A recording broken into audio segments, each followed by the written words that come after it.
My husband said his mistress was more important than our kids. I made him prove it. I'd been married to Lance for 12 years and we had 2 kids, aged 10 and 7.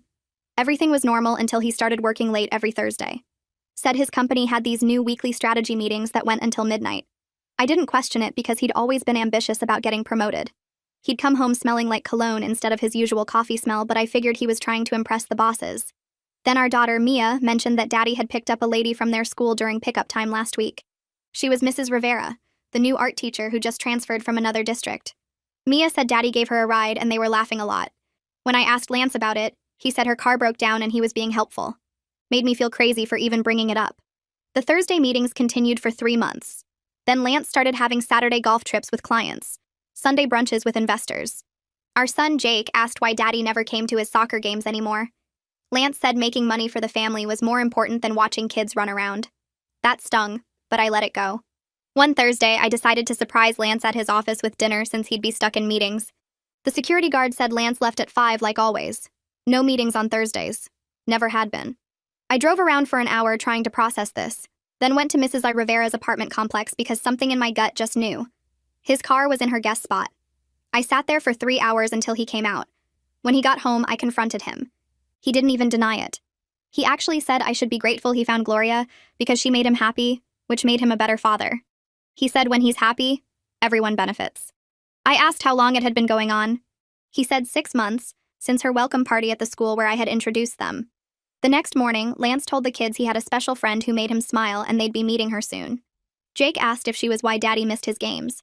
Lance said Gloria was very important to him, and they'd understand when they're older. Mia started crying. Lance told her to stop being selfish. That weekend, he brought Gloria to Jake's soccer game. Introduced her to other parents as his colleague while I was standing right there. She wore this tight dress to a kid's soccer game and kept touching Lance's arm. When Jake scored a goal, he looked at the stands and saw his dad kissing Gloria instead of watching. Jake just stood there on the field, confused.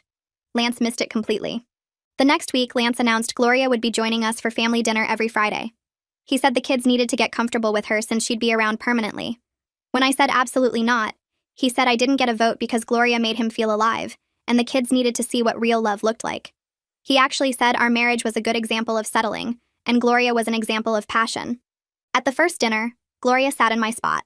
When Mia said that was Mommy's chair, Gloria said sometimes change is good for everyone. Lance agreed and told Mia to be respectful. Gloria spent dinner talking about her travels and her art while the kids picked at their food. She asked them to call her Glow. Jake said he'd rather not call her anything. Lance sent him to his room without dessert. Gloria started coming over more. She'd redecorate things, saying the house needed more sophistication. She threw out the kids' artwork from the fridge because it was cluttered. She told Mia her drawings were amateur and she could teach her real technique. When Mia said she liked her drawings the way they were, Gloria told Lance I was raising rude children. Lance made Mia apologize. Then came Jake's birthday. I'd planned a party at the trampoline park with his whole class. The morning of, Lance said Gloria thought it was too chaotic, and they'd arranged something better. They took the kids to an art museum instead. Jake spent his 10th birthday looking at paintings he didn't understand while Gloria lectured about brushstrokes. His friends went to the trampoline park without him. He cried himself to sleep. That's when Lance said it. I confronted him about ruining Jake's birthday, and he said Gloria's cultural enrichment was more important than some loud party. I said the kids' happiness should come first. He looked me straight in the eye and said Gloria was more important than the kids, because she made him the man who could provide for them. Without her, he'd be miserable and no good to anyone. He said the kids would thank him one day. I knew then exactly what I had to do. Requested Reds is on Spotify now. Check out link in the description or comments. I spent that night at the kitchen table with an old notebook, writing down everything I could remember. Jake's soccer games where Lance never showed up, starting from the first one he missed back in March. Mia's art show at the school where she kept looking at the door, waiting for her dad who never came. The time Gloria threw out Jake's drawing from the fridge and Mia cried for an hour. Every cruel comment Gloria made about my kids' artwork being amateur. Every moment Lance chose Gloria over them, told them to be respectful to her, sent them to their rooms for defending themselves. My hand shook while I wrote, anger making the pen press so hard into the paper that some words tore through. I filled 12 pages with dates, times, exact words Lance said. The worst one went on its own page in capital letters. Gloria is more important than the kids because she makes me the man who can provide for them. Written 3 times so I wouldn't forget how he looked at me when he said it. The next morning, I woke up at 5, couldn't sleep anymore. Lance was still asleep, snoring like nothing was wrong, like he hadn't destroyed our family. I waited until I heard the shower running, then went to his home office. The file cabinet wasn't even locked. I pulled out bank statements, credit card bills, investment accounts, his work calendar that showed no Thursday meetings ever scheduled. My phone camera clicked over and over, hands steadier now that I had a plan. I photographed everything, sent it all to a new email address I'd made on my phone at 4 a.m. Evidence he couldn't delete, couldn't explain away, couldn't make me feel crazy about. The work schedule was the best part. Printed from his company portal with the official logo, showing he left at 5 every Thursday for the past 6 months. No meetings, just lies. At 6, I called Gwyneth, my best friend since college. She answered on the second ring, voice thick with sleep. I asked if the kids and I could stay with her for a few days while I figured things out. She didn't ask questions, didn't hesitate, just told me to pack bags and come over right now. That made me cry, standing in my kitchen at 6 a.m, because someone actually cared about protecting my kids. I packed 3 bags fast, throwing in clothes and toothbrushes and the kids' favorite stuffed animals, Mia's art supplies, Jake's soccer ball, things that would make them feel safe. Lance came downstairs at 7:30, hair still wet, checking his phone before he even looked at me. I told him calmly that the kids and I were spending the weekend at Gwyneth's house because we needed space. He barely glanced up, thumbs moving across his screen. He said that was fine because he had plans with Gloria anyway, like I'd just told him we were going to the grocery store instead of leaving him. He walked out the door without asking why we needed space, without asking if the kids were okay, without looking at me at all. At Gwyneth's house, I set the kids up with movies in her living room, cartoons they liked that made them laugh. They seemed happy to be somewhere different, somewhere Gloria wasn't. I sat at Gwyneth's kitchen table with my laptop and searched divorce attorneys. Read reviews for 2 hours, compared rates, made notes about which ones specialized in custody cases. 5 lawyers made my list, all women, all with reviews mentioning they were tough in court. One review said Jillian Rowe had helped a mother prove parental alienation and won primary custody. I highlighted that name 3 times. Monday morning, I dropped the kids at the school, hugged them extra long, promised I'd pick them up early. Then I drove to Jillian Rowe's office downtown, a small building with her name on a brass plate outside. The receptionist led me to a conference room with a big window. Jillian walked in 5 minutes later, tall with gray hair and sharp eyes that looked right through me. She sat down and told me to start from the beginning. I talked for 40 minutes straight, telling her everything while she took notes in neat handwriting.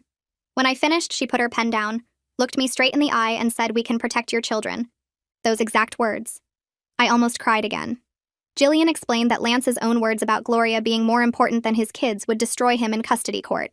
She said judges hate parents who put their affairs above their children, especially when there's proof of the mistress being cruel to the kids. She told me we needed to be smart and careful, gathering more evidence while acting like I was trying to work things out. Judges like parents who try to fix their marriages, she said, even when the marriage is obviously over. We had to play the game right. I hired her right there, wrote a check from my personal savings account that Lance didn't know about. Money I'd been saving from my part-time job at the library, just a few $100s a month for years. We made a plan together at that conference table. Document everything that happened from now on. Get the kids into therapy so a professional could see the damage and write reports for court. Wait for Lance to keep choosing Gloria over the kids, because he would. Jillian said that last part with complete certainty, like she'd seen 100 men just like Lance. She probably had. That afternoon, I picked up the kids from the school at 2 instead of 3, told them we were getting ice cream. We sat at a table outside the ice cream shop, them with chocolate cones, me with nothing because my stomach was too tight. I explained gently that Mommy and Daddy were having big problems, and we might not all live together soon. Mia asked if it was because of Gloria. I said yes. She looked relieved instead of sad, her whole face relaxing like I'd told her good news. That broke my heart worse than anything Lance had done, seeing my 10-year-old daughter relieved that her family was ending. Jake asked if he'd still have to see Gloria if we didn't live with Daddy anymore. His voice was small and scared, ice cream dripping down his hand.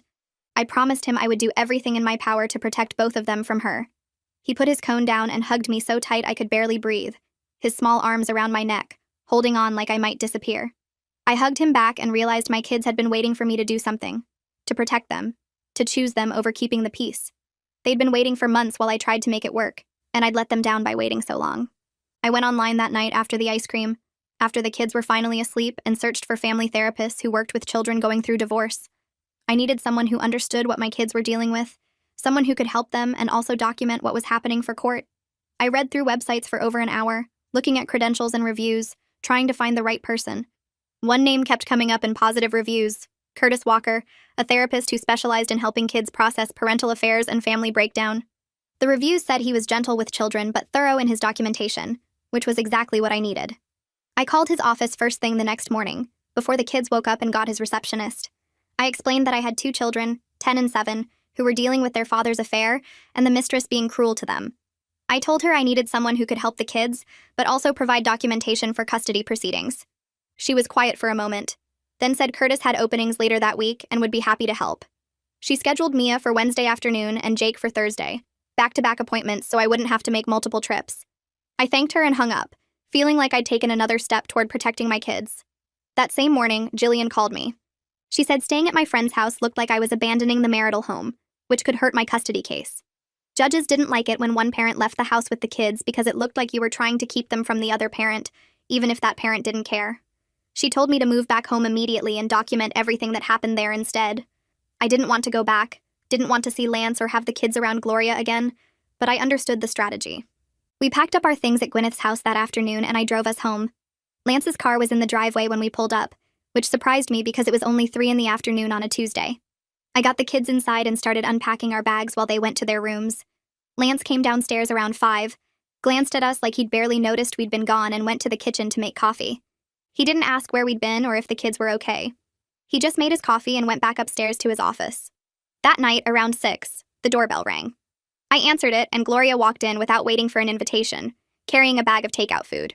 Lance came down and kissed her right in front of me and the kids, then announced they'd brought dinner for everyone.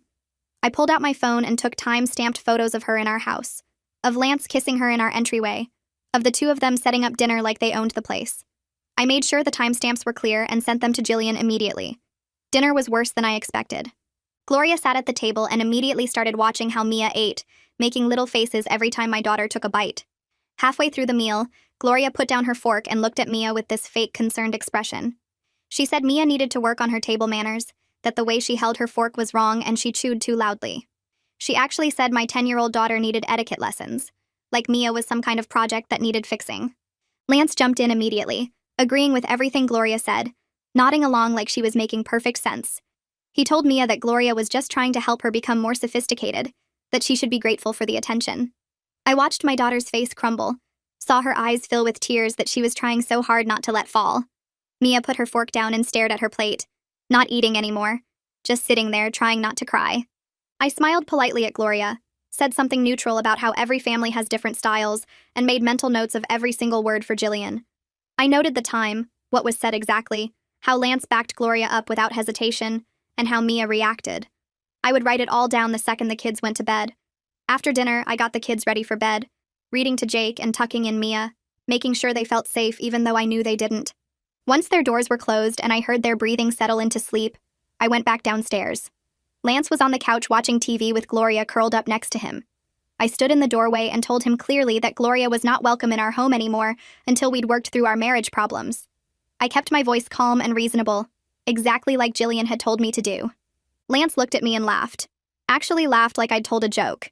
He said there was nothing to work through because he was happy with Gloria, and I needed to accept that she was part of our lives now. He said it so casually, like he was talking about the weather, like our marriage and our kids meant nothing.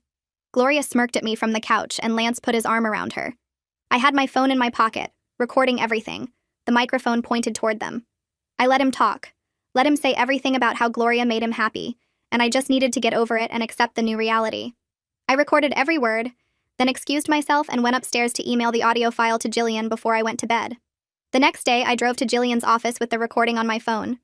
I sat in her conference room and played it for her, watching her face as she listened to Lance dismiss our marriage and tell me to accept his mistress.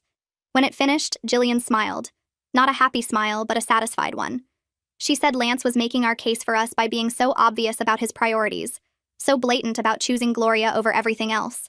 She told me to let him keep going, keep bringing Gloria around, keep saying these things because every word and every action was evidence. She said we should let him continue while we quietly built our case, gathering everything we needed to show a judge exactly who Lance had become. I felt relieved and angry at the same time. Relieved that we were building a strong case, but angry that I had to document my husband destroying our family. Jillian told me the therapy appointments with Curtis were perfect timing, that having a professional assess the kids would be powerful evidence of the damage Lance was causing. Wednesday afternoon, I picked Mia up from the school early and drove her to Curtis Walker's office. The building was small and quiet, with a waiting room that had kids' books and toys. Curtis came out to meet us, a man in his 40s with kind eyes and a calm voice. He shook Mia's hand and told her they were just going to talk and maybe draw some pictures. Nothing scary or hard. I waited in the lobby while they went into his office, checking my phone and trying not to worry. After 45 minutes, Curtis brought Mia back out. She looked tired but okay, not upset. Curtis asked if he could speak with me privately for a moment, and I followed him back to his office while Mia waited with the receptionist. He told me the session went well, that Mia had opened up about feeling replaced by Gloria, and how her daddy didn't pay attention to her anymore. He said she talked about how Gloria threw away her artwork and criticized everything she did, and how Lance always took Gloria's side. Curtis said the emotional neglect was clear and concerning, and he would be documenting everything carefully for potential court involvement. He asked me to bring Jake tomorrow and said he'd start building a complete picture of what these kids were going through. Thursday, I brought Jake to the same office. He was more nervous than Mia had been, asking me if he had to talk about Daddy and Gloria. I told him he could talk about whatever he wanted, that Curtis was there to help him feel better. Jake went into the office holding Curtis's hand, looking small and scared. This session was longer, almost an hour, and when they came out, Jake looked exhausted. Curtis asked to speak with me again, and this time his face was more serious. He said Jake's session was harder because Jake didn't have the words for his feelings yet, being only 7. But Jake had drawn a picture during their time together, and Curtis showed it to me.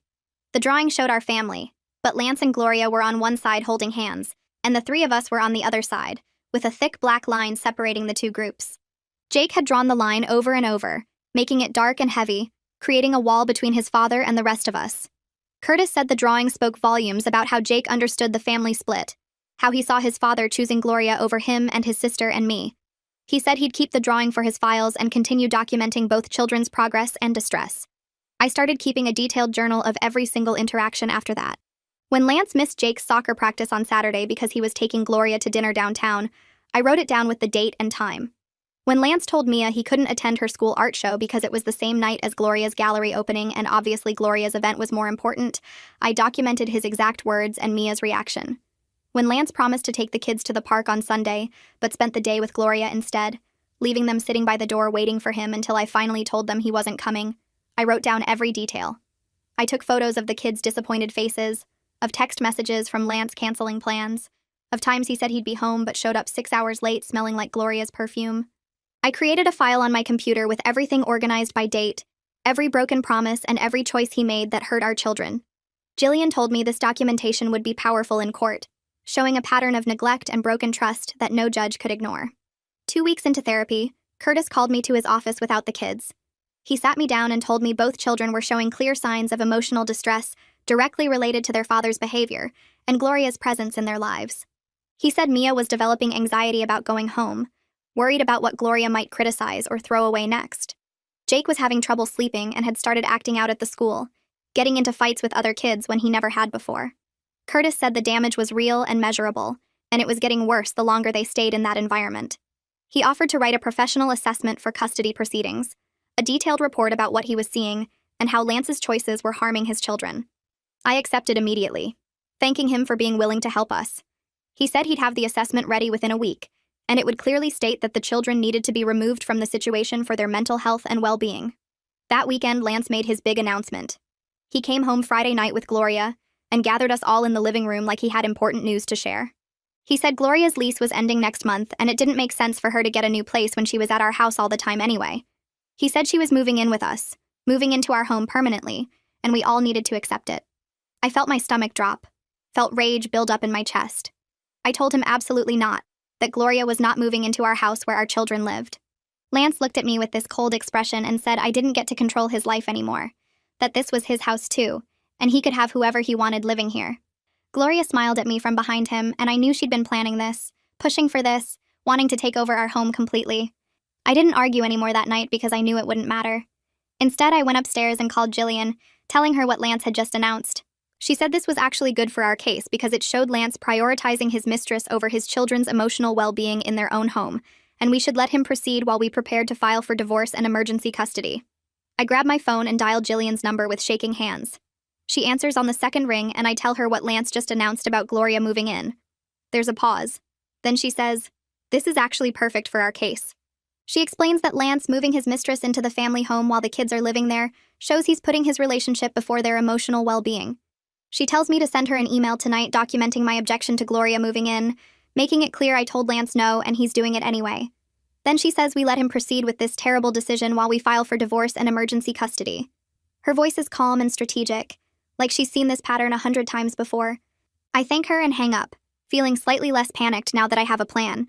That night after Lance goes to bed, I sit both kids down at the kitchen table. Mia clutches her stuffed rabbit and Jake keeps picking at a loose thread on his shirt. I tell them Daddy has decided Gloria is going to live with us starting next month. Mia's face crumples immediately, and Jake just stares at the table. I reach across and take both their hands, telling them Mommy is going to make some changes to keep them safe and happy. Mia looks up at me with tears streaming down her face and asks if we can leave instead, if we can go somewhere without Gloria. I squeeze her hand and promise that yes, very soon, we will have our own place where it's just the three of us. Jake asks if Gloria will throw away more of our stuff, and I tell him she won't get the chance because we're leaving before she can hurt them anymore. They both hug me tight, and I feel their relief mixed with fear, knowing I need to move fast. Saturday morning, I start looking at rental houses online while Lance is at the gym with Gloria. I search for places near the kids' school so they don't have to change districts and lose their friends. Most places are too expensive or too far away, but then I find a small 3-bedroom house just 4 blocks from their school. The rent is more than I'm paying now, but I can afford it if I pick up extra shifts at work. I call the landlord and arrange to see it that afternoon. The house is older and needs some work, but it has a backyard where Jake can practice soccer and a spare room Mia can use for her art. I fill out the application right there and put down a deposit using money from my savings account. The landlord says I can move in within the month, and I feel hope for the first time in weeks. Tuesday morning, Lance leaves for work early, and 3 hours later, Gloria shows up with suitcases and boxes. She doesn't knock, just uses the key Lance gave her and walks in like she owns the place. I watch from the kitchen as she takes over the guest room, hanging her clothes in the closet and putting her toiletries in the bathroom. Then she starts rearranging the living room furniture without asking anyone. She moves the couch to a different wall and shifts the coffee table to the center. She takes down the kids' artwork that was displayed on the walls, the drawings and paintings they were so proud of, and tosses them in a trash bag. In their place, she hangs her own pieces, abstract paintings with harsh colors that feel cold and unwelcoming. When Mia comes home from the school and sees her butterfly painting in the trash, she starts crying. Gloria tells her the house needs to look more mature now that she lives here, that children's artwork is fine for the refrigerator but not for display. I pull the drawings out of the trash after Gloria goes upstairs and hide them in my closet. Thursday afternoon, Jake comes home from the school with red eyes and tear tracks on his face. I ask what's wrong, and he tells me some kids were teasing him about his dad having a girlfriend. Apparently, their parents had been talking about seeing Lance and Gloria around town together, holding hands at restaurants and kissing in parking lots. The other kids called Jake's family weird and asked if his mom knew his dad had a new wife. Jake says he tried to ignore them, but they wouldn't stop, and he ended up pushing one of the boys during recess. I hug him close while he cries into my shoulder. When Lance gets home, I tell him what happened, and he barely looks up from his phone. He says kids are mean sometimes and Jake needs to toughen up, that he can't let other people's opinions bother him. Jake starts crying harder and runs to his room. Lance shrugs and goes to find Gloria. I sit at my laptop that night and type out every detail of what happened to Jake. I write down the names of the kids who teased him, what they said, how Lance dismissed his pain. I describe Jake's tears and his fear of going back to the school. I email it all to Jillian with the subject line, reputational harm to children. She responds within an hour saying this is exactly what we need. Proof that Lance's public affair is damaging the kids' social lives and emotional health. She says she's ready to file divorce papers whenever I give the word. I tell her I need 1 more week to get the rental house ready, to move some things over gradually so Lance doesn't notice. She agrees and says to keep documenting everything until then. Saturday afternoon, Gloria announces she wants to give Mia an art lesson. She sets up supplies in the dining room and calls for Mia to come downstairs. Mia stays in her room with the door locked. Gloria knocks and says she's trying to help, that Mia has potential but needs proper instruction. Mia yells through the door that she doesn't want Gloria to teach her anything. Gloria's face turns red and she storms off to find Lance. 20 minutes later, Lance comes upstairs and tells Mia she's being disrespectful to someone who's trying to help her improve. Mia says she likes her art the way it is and doesn't want to change. Lance says she's grounded from her art supplies for a week, that she needs to learn gratitude and respect. Mia screams that she hates Gloria and slams her door. I stand in the hallway with my phone in my pocket, recording the whole conversation. After Lance leaves, I photograph Mia crying on her bed and the empty space where her art supplies used to be. Monday morning, I have an appointment with Curtis for both kids' therapy session. After he meets with them separately, he calls me into his office alone. His expression is serious as he tells me both children are showing major anxiety and depression related to the home situation. He says Mia is developing fear about going home because she worries what Gloria might criticize or throw away next. Jake is having trouble sleeping and started acting out at the school when he never had behavioral problems before. Curtis says the damage is real and getting worse the longer they stay in that environment. He offers to write a professional assessment for custody proceedings, a detailed report about what he's seeing, and how Lance's choices are harming his children. I accept immediately, and he says he'll have it ready within a week. He also says he's willing to testify in court if needed about the psychological harm they're experiencing. I start picking up every extra shift I can get at work, covering for other people and staying late whenever possible.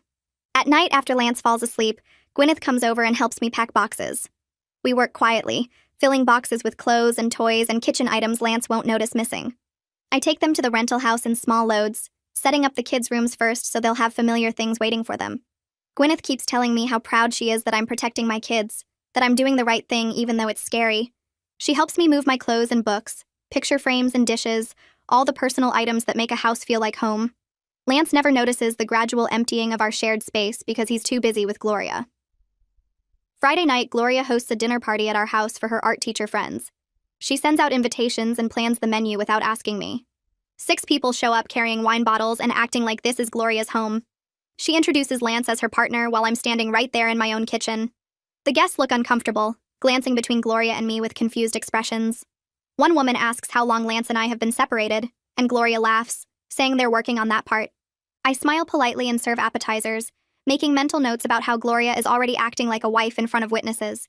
I take photos of the party, of Gloria playing hostess in my home, of Lance with his arm around her while she shows off her artwork on my walls. Everything goes into the file for Jillian. One of Gloria's art teacher friends finds me in the kitchen while I'm refilling wine glasses. She touches my arm gently and leans in close. She tells me she's really sorry about what I'm going through. She says Gloria has always been selfish, even back in college when they roomed together. She mentions that Gloria went after her boyfriend once and didn't even feel bad about it afterward. She says she's not surprised Gloria would pursue a married man with kids because Gloria only thinks about what makes Gloria happy. I thank her quietly and ask if she'd be willing to share that information with my lawyer if needed. She nods and writes her phone number on a napkin, telling me to call anytime. She says someone needs to stand up for those kids because they deserve better. I fold the napkin carefully and put it in my pocket, adding it to my mental list of evidence for Jillian. 3 days later, I'm at home when Jake's soccer coach calls my cell phone. His voice sounds worried as he asks if I can come to the field right away. I drive there in 10 minutes, my stomach tight with fear about what happened. When I arrive, Jake is sitting on the bench with tears running down his face while the other kids practice drills. The coach pulls me aside and explains what happened. Jake saw his dad's car pull into the parking lot during warm-ups and got so excited he ran toward it. But Lance was just dropping Gloria off at the gym next door and didn't even look at the field. Jake stood there watching his dad drive away without acknowledging him. Then Jake broke down crying right there on the field and couldn't stop. The coach had to pull him out of practice because he was too upset to play. I sit next to Jake on the bench and put my arm around him. He buries his face in my shoulder and sobs.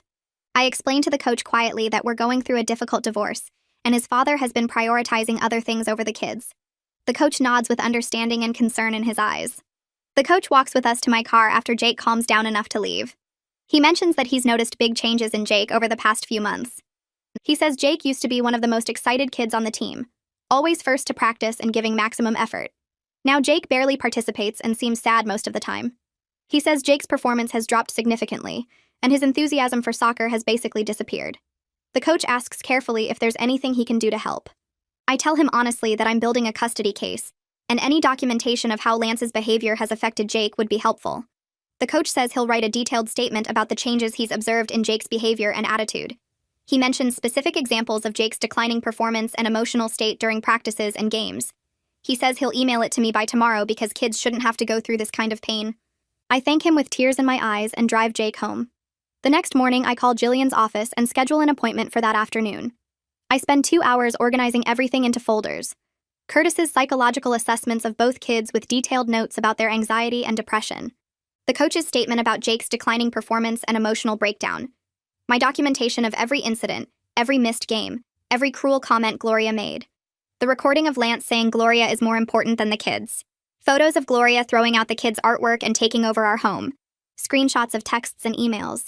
The contact information for Gloria's friend who witnessed her selfish behavior for years. I put everything in a large envelope and drive to Jillian's office. She greets me in the conference room and I spread everything across the table.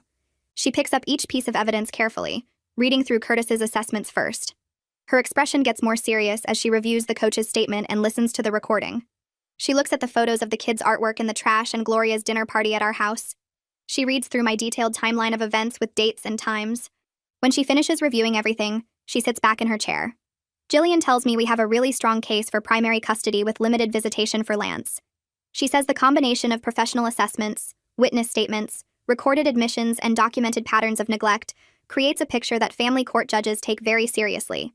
She explains that Lance prioritizing his mistress over his children's emotional well-being, combined with Gloria's cruelty toward them, gives us solid grounds for requesting supervised visitation only. She says we can also request a restraining order keeping Gloria away from the children during any visitation time Lance does get. She starts drafting divorce papers right there while I wait, typing quickly on her laptop. She includes requests for full physical custody, child support based on Lance's real income, and specific provisions protecting the kids from Gloria's influence.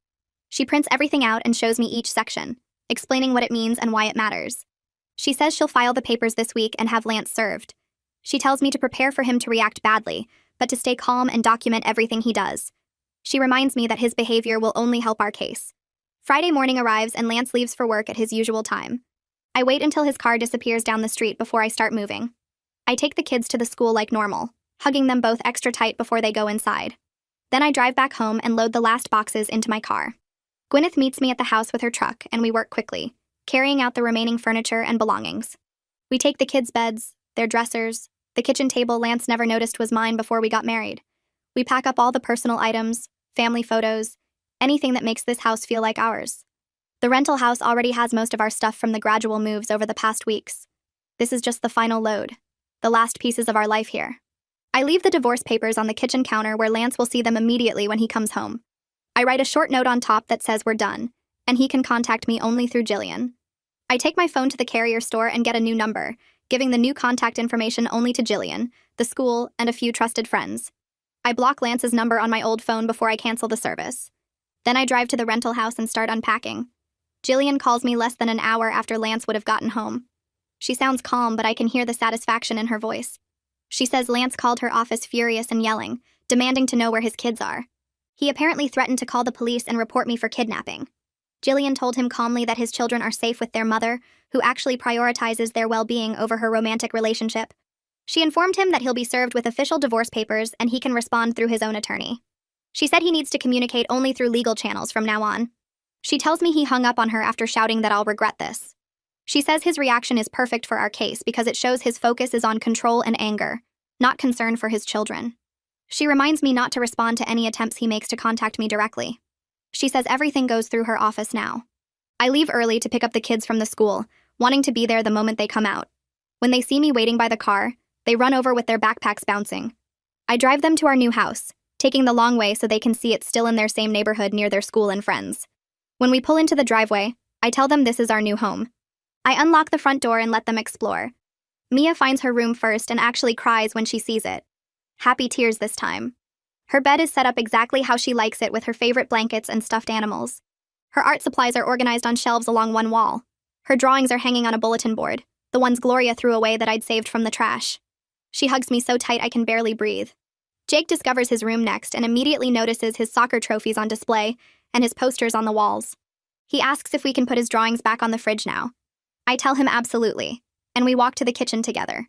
He tapes up 3 drawings he made at the school this week, standing back to admire them with a huge smile. That weekend, we stay in our pajamas until noon and watch movies on the couch. I make pancakes for breakfast and we eat them while sitting on the floor because I haven't bought a coffee table yet. We play board games that have been packed away for months because Gloria said they were childish and cluttered the house. We order pizza for dinner and eat it straight from the box. There's no Gloria criticizing anything. No Lance ignoring them while texting his mistress. No tension or walking on eggshells or wondering what will get thrown away next. Just the 3 of us being comfortable and safe in our own space. The kids are noticeably calmer, their shoulders relaxed instead of hunched up near their ears. Mia laughs at something in the movie we're watching. Jake makes jokes during the board game and doesn't look sad when he talks about soccer. On Sunday afternoon, Jake actually laughs at something funny I said. A real, genuine laugh that comes from his belly. I realize I haven't heard him laugh like that in months, maybe since before Gloria entered our lives. Monday morning, Jillian calls to tell me Lance's attorney contacted her office. He demanded immediate visitation with his children. Jillian responded by sending our complete evidence package along with Curtis's professional recommendation that any visitation be supervised, and Gloria must be completely absent until the children stabilize emotionally. She included the psychological assessments, the coach's statement, the recording, the photos, everything that shows the damage Lance's choices caused. Lance's attorney went quiet after receiving the package. Jillian says he hasn't responded in 3 days now, which means he's reviewing the evidence and realizing how bad Lance's case looks. She expects him to come back with a much more reasonable proposal once he understands what we have. She says most attorneys recognize when their client has destroyed their own case and try to negotiate the best deal possible rather than go to trial. She tells me to be patient and let the evidence do its work. She sounds confident that we'll get the custody arrangement we want because Lance gave us everything we needed to protect our kids. Tuesday morning, I wake up to my phone buzzing with a text from a number I don't recognize at first. It's my old number, the one Lance still has. The message is from Gloria, and it's nasty. She calls me bitter and says the kids will get over it once they see how happy their dad is with her. She says I'm being selfish and the kids deserve to see what real love looks like. She actually writes that Lance is better off without me dragging him down. I screenshot the message immediately and forward it to Jillian with a note saying Gloria just gave us more evidence. Jillian responds within 10 minutes saying it's perfect proof of Gloria's lack of concern for the children's well-being. She says any decent adult would prioritize the kids' feelings, not send angry texts to their mother. She adds this to our evidence file. That afternoon, I take both kids to their therapy session with Curtis. He meets with them separately like always, Mia first and then Jake. After both sessions, Curtis asks to speak with me privately in his office. He tells me that both kids are already showing improvement after just 1 week away from the toxic environment. Mia is drawing again, creating pictures that show happiness instead of the dark scribbles she was making before. Jake is sleeping through the night without nightmares for the first time in months. Curtis says the change is remarkable given how short the time period is. He explains that removing them from the constant stress of Gloria's presence and Lance's rejection has allowed them to start healing. He's documenting everything in his notes for court purposes. He tells me I made the right choice getting them out when I did. Wednesday morning, the school principal calls and asks me to come in for a meeting. I drop the kids at their classes and head to the office, worried something is wrong. The principal notices the address change in the system and wants to make sure the kids are okay. I explain the situation briefly, keeping it professional. She nods like she's not surprised at all. Then she mentions that she's had concerns about Gloria's boundary issues at the school. Apparently, Gloria had been trying to insert herself into school events and parent communications inappropriately. The principal says Gloria would show up at pickup time even when it wasn't her day, trying to collect the kids. She'd attend parent meetings she wasn't invited to, acting like she had authority over students who weren't even in her class. Other teachers complained that Gloria was overstepping and making parents uncomfortable. The principal has been keeping notes because several families mentioned concerns. The principal offers to provide a statement about Gloria's inappropriate behavior at the school, and Lance's absence from the school activities and parent-teacher conferences. She pulls out a file that documents every missed conference Lance skipped, every event he didn't attend, every time Gloria caused problems. She says several teachers have noticed the children's distress over the past months and their improvement since the separation. She's willing to document all of it officially for court purposes. I thank her and immediately text Jillian about this new evidence. Jillian responds saying this is exactly what we need because it shows a pattern of Gloria's poor judgment and Lance's neglect from objective professional observers. Thursday afternoon, Jillian calls with news. Lance finally agreed to supervised visitation at a neutral location without Gloria present. Jillian says this shows he knows his case is weak because a father confident in his parenting wouldn't accept such restrictions. The first visit is scheduled for Saturday at a family visitation center, where a professional supervisor will observe his interaction with the kids and file reports. Jillian explains that these supervisors are trained to watch for concerning behaviors, and their reports carry weight in court. She tells me to prepare the kids but not to pressure them either way. If they don't want to go, that's their choice, and the supervisor will document their reluctance. Friday evening, I sit down with both kids after dinner to prepare them for seeing their dad. I explain that it will be just him without Gloria and they can leave if they feel uncomfortable. The supervisor is there to make sure everyone is safe and respected. Mia looks at her hands for a long time before saying she wants to go because she misses her dad even though he hurt her. My heart breaks hearing her say that, but I tell her it's okay to miss him, and it shows she has a good heart. Jake says he'll go if Mia goes because he doesn't want her to be alone with Dad. I tell them both how proud I am of their bravery and resilience. Saturday morning, I drive the kids to the visitation center, a plain building with a waiting room and several observation rooms. The supervisor greets us and explains the process to the kids in a kind voice. She takes them to the visitation room while I wait outside. 2 hours later, the supervisor brings them back out early. The kids look disappointed and tired. The supervisor asks to speak with me privately, and hands me a copy of her report. According to the report, Lance spent most of the time on his phone texting someone, presumably Gloria. When Jake tried to tell him about making the select soccer team, Lance interrupted to complain about the divorce and blame me for everything. He told the kids I was being unreasonable and keeping them from him on purpose. He said Gloria missed them and couldn't wait to see them again. The kids asked to leave after 30 minutes of the scheduled 2 hours. The supervisor noted that Lance showed no awareness of his children's emotional needs and seemed more focused on his own grievances. Monday morning, Jillian calls after receiving the supervisor's report. She's using it to argue for reduced visitation frequency until Lance can demonstrate appropriate parenting behavior. She filed a motion this morning requesting that visits be reduced to once monthly, instead of twice monthly, until Lance completes parenting classes and shows improvement. Lance's attorney pushed back but weakly, clearly aware that their client is sabotaging his own case with his behavior. Jillian sounds confident that the judge will agree with our position given the documented pattern of Lance's poor parenting and self-centered focus. Tuesday afternoon, Gwyneth calls me sounding excited. She heard through mutual friends that Lance's relationship with Gloria is already showing strain. Apparently, Gloria is upset that he has kids and custody issues cramping their lifestyle. She's been complaining to her friends that she didn't sign up for this drama, and Lance comes with too much baggage. The friend says Gloria seems ready to move on to someone less complicated, someone without children and an ex-wife. Gwyneth thinks Gloria might leave Lance soon, which would be poetic justice after everything he sacrificed for her. I try not to feel satisfied about this, but I can't help it. 2 months pass with the kids settling into our new routine and Lance having minimal supervised visits that continue to go poorly. Finally, the mediation session arrives. I meet Jillian at her office and we drive to the mediator's building together. Lance arrives 20 minutes late, which the mediator notes with obvious disapproval. He keeps checking his phone throughout the meeting, typing messages and barely paying attention. The mediator asks him to put the phone away, and he does, but keeps glancing at it. We sit across from each other with our attorneys on either side, and the mediator at the head of the table. The mediator reviews the custody proposal and asks if we're ready to discuss arrangements. Lance immediately jumps in, saying he wants more time with his kids. Jillian pulls out the folder I recognize from our preparation meetings and starts laying documents on the table. She doesn't rush, just places each piece of evidence carefully where the mediator can see it. The supervisor's reports from the visitation center go down first, then Curtis's psychological assessments of both kids, then the soccer coach's statement about Jake's declining performance and emotional state. She adds the principal's documentation about Gloria's inappropriate behavior at the school and Lance's absence from parent-teacher conferences and school events. Finally, she puts down my detailed records with dates and times and exact quotes, including the recording where Lance said Gloria was more important than our children. The mediator picks up each document and reads while Lance shifts in his chair and checks his phone again. His attorney leans over to look at the evidence, and I watch his expression change from confident to concerned. Jillian sits back down next to me and folds her hands on the table, not saying anything yet because the documents speak for themselves. Lance finally looks up from his phone and notices everyone staring at the papers spread across the table. He asks what all this is, and Jillian tells him it's the evidence of his behavior as a father over the past 6 months. The mediator finishes reading the last page and sets it down carefully, then looks directly at Lance with an expression I can't quite read, but definitely isn't friendly.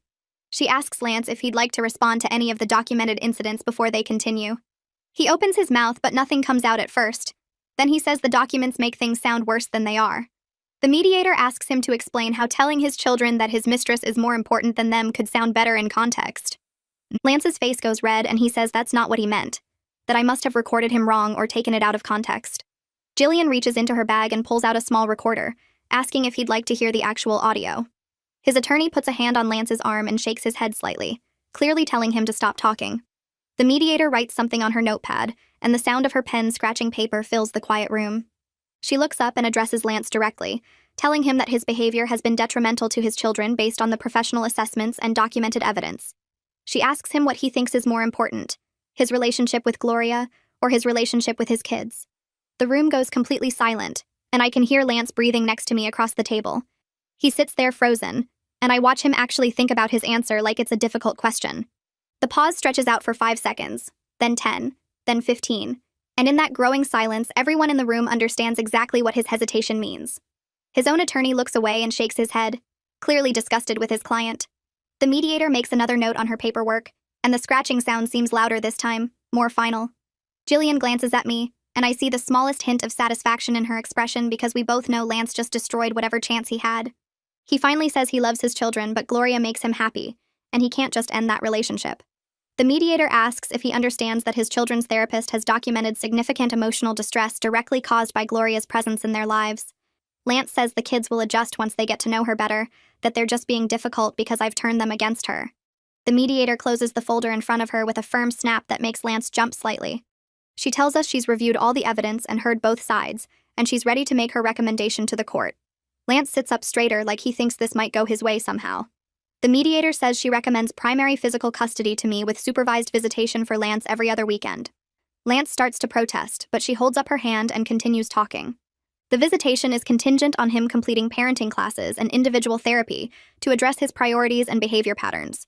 She adds that Gloria should have no contact with the children until they're older and can choose for themselves whether to have a relationship with her, based on the documented emotional harm her presence has caused. Lance's attorney writes this all down and then tells Lance quietly that he should accept this recommendation. Lance asks why he should accept anything, that he wants to fight this in court.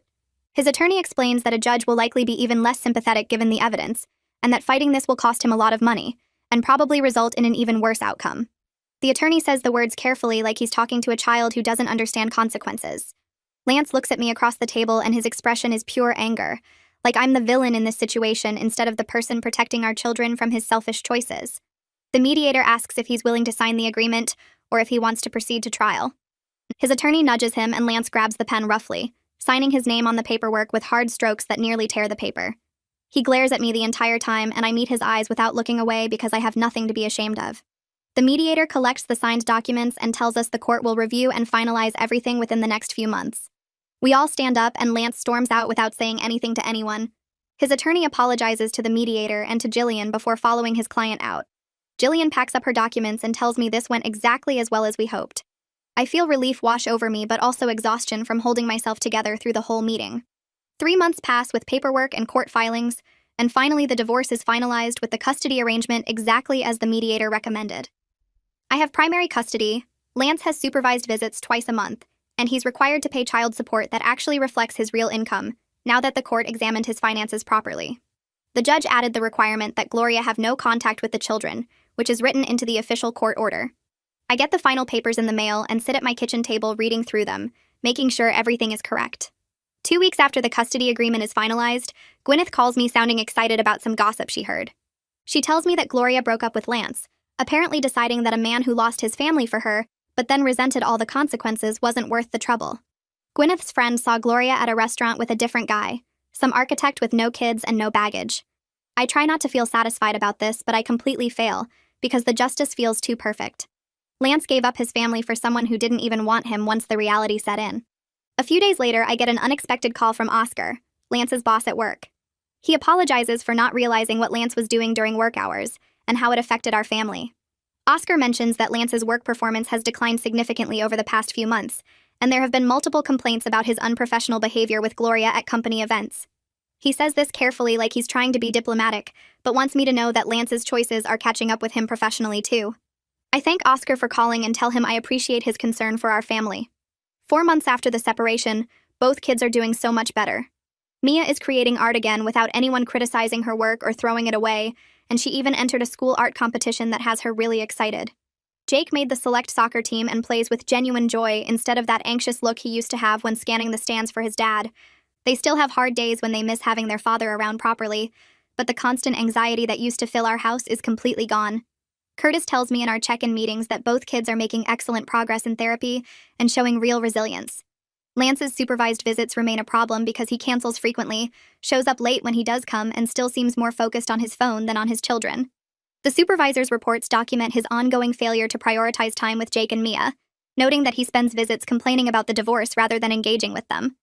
Curtis mentions that the kids are increasingly ambivalent about seeing their father, asking less often when the next visit is, and showing less disappointment when Lance cancels. 2 months after that last visit report, my boss calls me into her office and tells me they're promoting me to senior coordinator with a 20% pay increase and better benefits. I sign the paperwork right there, already calculating in my head what this means for the kids. That weekend, I take Mia to the art supply store and let her pick out professional quality paints and brushes, the kind Gloria said she wasn't ready for. Jake gets new cleats, and we sign him up for the travel soccer team he's been wanting to try. We stop for ice cream after, and Gwyneth meets us there, taking one look at me and saying, I'm glowing now that the weight of that terrible marriage is off my shoulders. She's right. I feel lighter than I have in years, like I can finally breathe without that constant pressure in my chest. The kids are laughing over their Sundays, and I realize this is what normal feels like, what our lives should have been all along. 6 months after the divorce is finalized, we're having breakfast on a Saturday morning when Mia puts down her fork and tells me she's glad we left. She says now she can be herself without Gloria criticizing everything she does, without worrying that her artwork isn't good enough or sophisticated enough. Jake nods and adds that he likes our house better because it feels like home, not like some museum where he has to be quiet and careful all the time. I look at my kids sitting there in their pajamas with syrup on their faces and messy hair, completely relaxed and happy, and I realize they're genuinely okay for the first time since Gloria entered our lives. They still have moments where they miss having their dad around properly, but the constant fear and anxiety that used to fill every room is completely gone. 3 weeks later, Jillian calls me about paperwork from Lance's attorney. Lance is requesting modification of the custody arrangement to reduce his visitation time because maintaining the current schedule is too difficult for him. I read through the filing, and it's full of excuses about his work commitments and personal obligations. Nothing about what's best for the kids. Jillian handles it efficiently, filing our response that points out his pattern of canceled visits, and the supervisor reports documenting his lack of engagement. The court hearing takes 15 minutes. The judge reviews the evidence, looks at Lance with obvious disapproval, and reduces his visitation to once monthly. When I tell the kids that night, expecting sadness or disappointment, they just nod, and Jake asks if we can make popcorn and watch a movie. Their relief instead of sadness tells me everything I need to know about how they really feel about seeing their father. We're building a good life now. The 3 of us have dinner together every night at our small kitchen table. No Gloria redecorating our space or throwing out their artwork. I help with homework while they tell me about their day, really tell me without fear of being criticized or dismissed. We go to Jake's soccer games, and I'm the loudest parent in the stands, cheering every time he touches the ball. Mia's art is all over our fridge and walls, her drawings getting better as her confidence grows back. On weekends, we do things we actually enjoy instead of cultural enrichment we're supposed to appreciate. The kids are healing slowly but surely, laughing more and relaxing into just being children again. I'm stronger than I ever thought possible, capable of providing for them and protecting them in ways I didn't know I had in me. We're finally free from someone who proved over and over that he never deserved us in the first place, and every day that freedom feels more real and more right.